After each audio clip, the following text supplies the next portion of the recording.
that this lady was barely managing to survive and had to beg to get food for those kids, or for herself for that matter. I didn't care.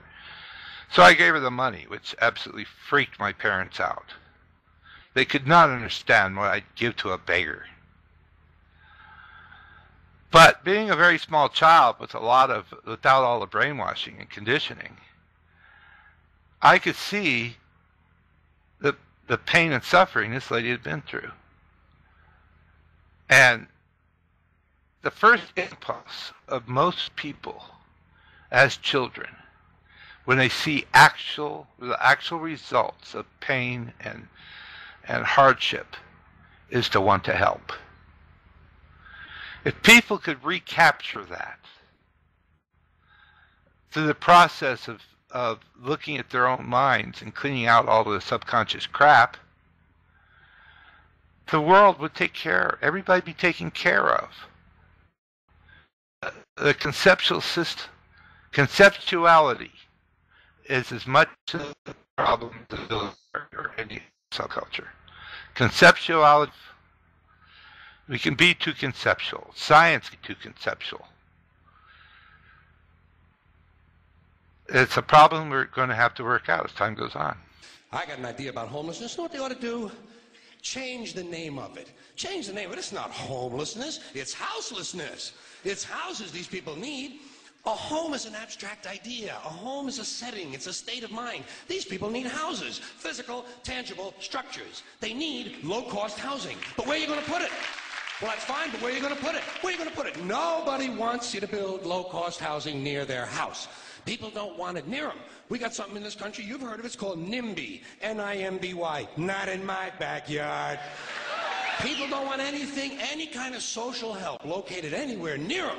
You try to open up a halfway house. Try to open up a drug rehab or an alcohol rehab center. Try to do a homeless shelter somewhere. Try to open up a little home for some retarded people who want to work their way into the community. People say, not in my backyard. People don't want anything near them, especially if it might help somebody else. Part of that great American spirit of generosity we hear about. Great, generous American spirit. You can ask an Indian about that. Ask an Indian about if you can find one. You got to locate an Indian first. We've made them just a little difficult to find. Well, if you need current data, select a black family at random. Ask them how generous America has been to them. People don't want anything near them, even if it's something they believe in, something they think society needs, like prisons. Everybody wants more prisons. I agree. We are. No doubt about it. That's why I talk so much about a growing common sense. Because I can see that there's this body of knowledge that we're taught by our culture in school, in society, but there's this other knowledge that we absorb as children before we are ever aware of any kind of self-orientation. I think they've actually pinpointed it to the point where a child looks in a mirror and sees themselves rather than another kid.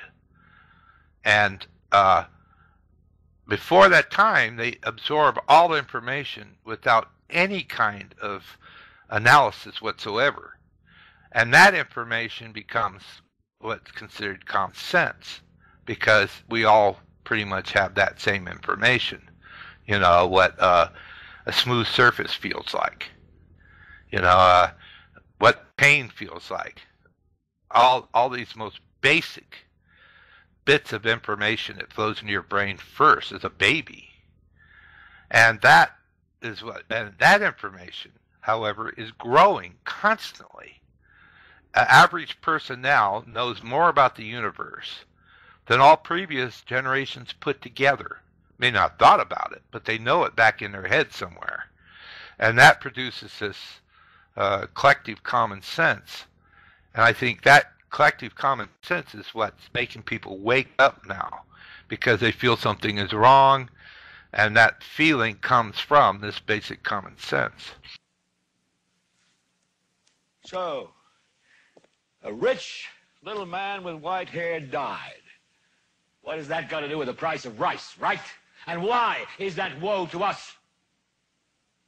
Because you people And 62 million other Americans are listening to me right now because less than 3% of you people read books. Because less than 15% of you read newspapers. Because the only truth you know is what you get over this tube. Right now, there is an entire generation that never knew anything that didn't come out of this tube. This tube is the gospel, the ultimate revelation. This tube can make or break presidents, popes, prime ministers, an amusement park. Television is a circus, a carnival, a traveling troupe of acrobats, storytellers, dancers, singers, jugglers, sideshow freaks, lion tamers, and football players. We're in the boredom-killing business.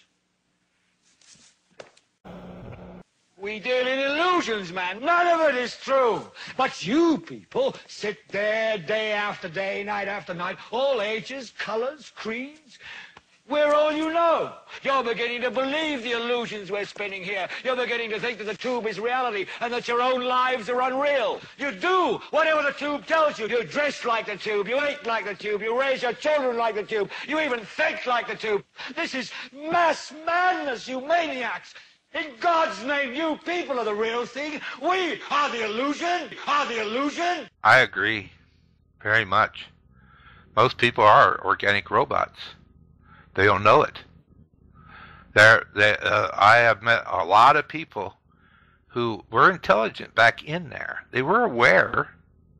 It's just that they're almost in their own bodies. They're just like passengers riding their own bodies in their own circumstance. And then every once in a while they get emotional. And they come out for the emotions. It's exciting, I guess. It's very sad. But I have run into it less and less, I've noticed. Most people are just like halfway there. But that's going to change. Survival demands it. That's the number one question for humanity. Are we going to survive or not? Round and round, it has thrills and chills, and it's very brightly colored, and it's very loud, and it's fun for a while. Some people have been on the ride for a long time, and they begin to question, is this real, or is this just a ride? And other people have remembered, and they come back to us, and they say, hey, don't worry, don't be afraid, ever, because this is just a ride. And we kill those people. Shut him up. We have a lot invested in this ride. Shut him up. Look at my furrows of worry. Look at my big bank account and my family. This has to be real. It's just a ride. But we always kill those good guys who try and tell us that. You ever notice that? And let the demons run amok? But it doesn't matter because it's just a ride. And we can change it anytime we want. It's only a choice. No effort, no work, no job, no savings of money. A choice right now between fear and love.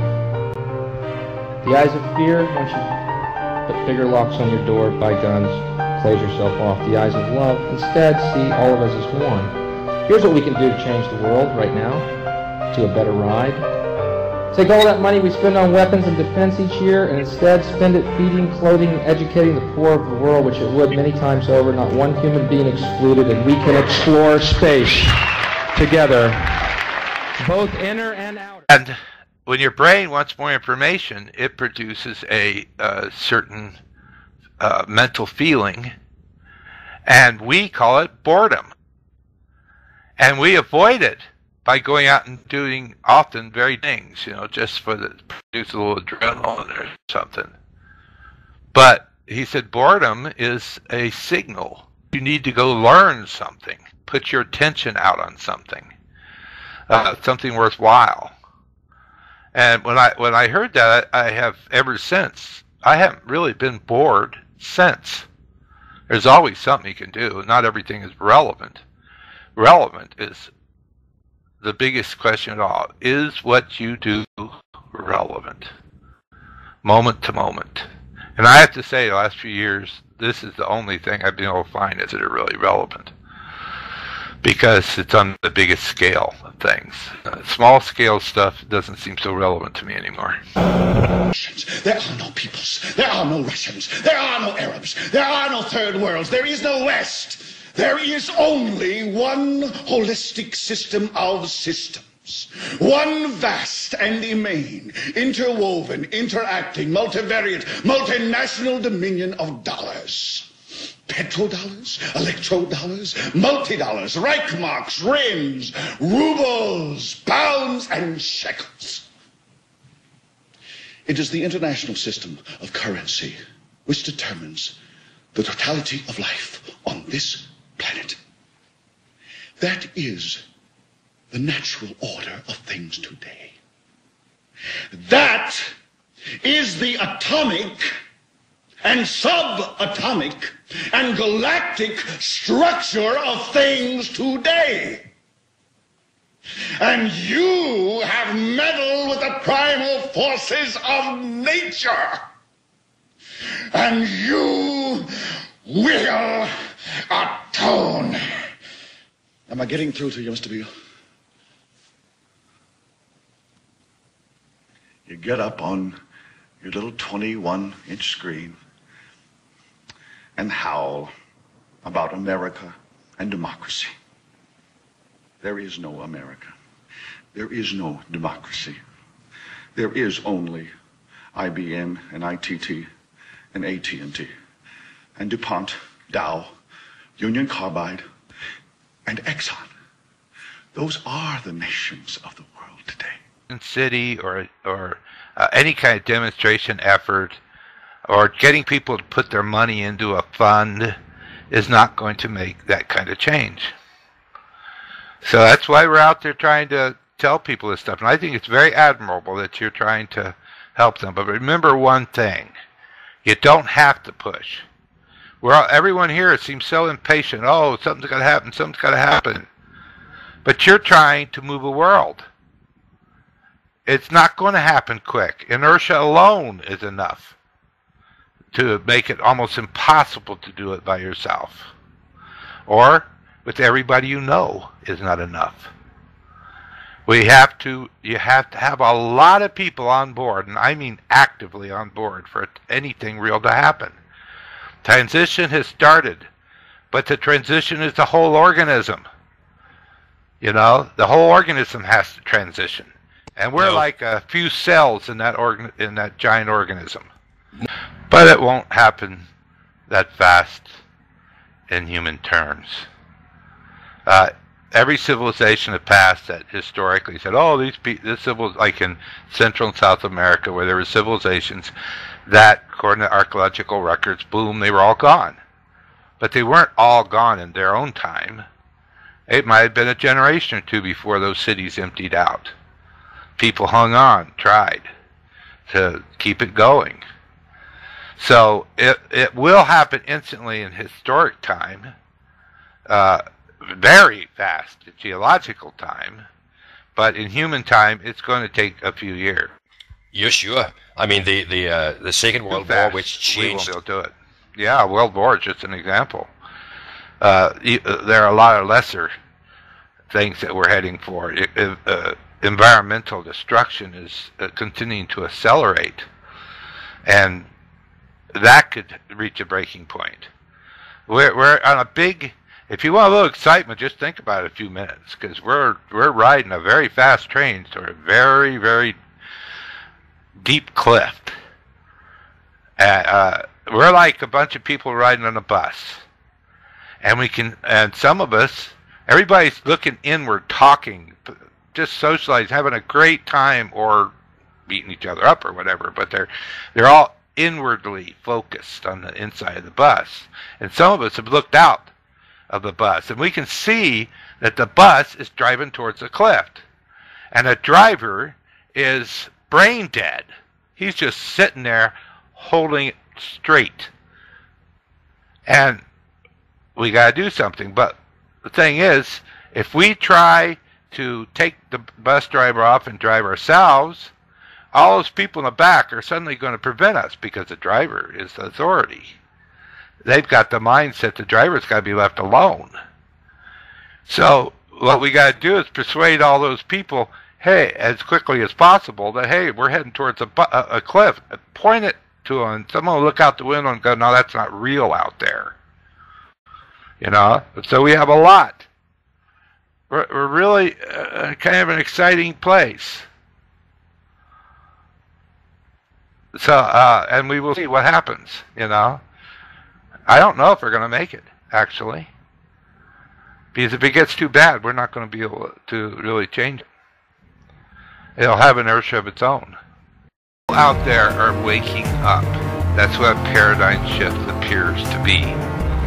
And when they wake up, they start looking around for another new way of doing things. Some other way of doing things. And we're putting out this information, these ideas. And the more we do it, the more it gets out, the more people, when events impact their lives on a daily basis, the more they will turn and to us and say, oh, well, these ideas are a hell of a lot better than the way it looks like it's going now. And the process is not because we are driving it, but because we are surfing it. We're riding it. We're going along with it. That's the dynamic. It's not something we're going to create ourselves or produce or build. It's something that's going to build because we're passing out these ideas and these build it. Ideas is what's going to get people want to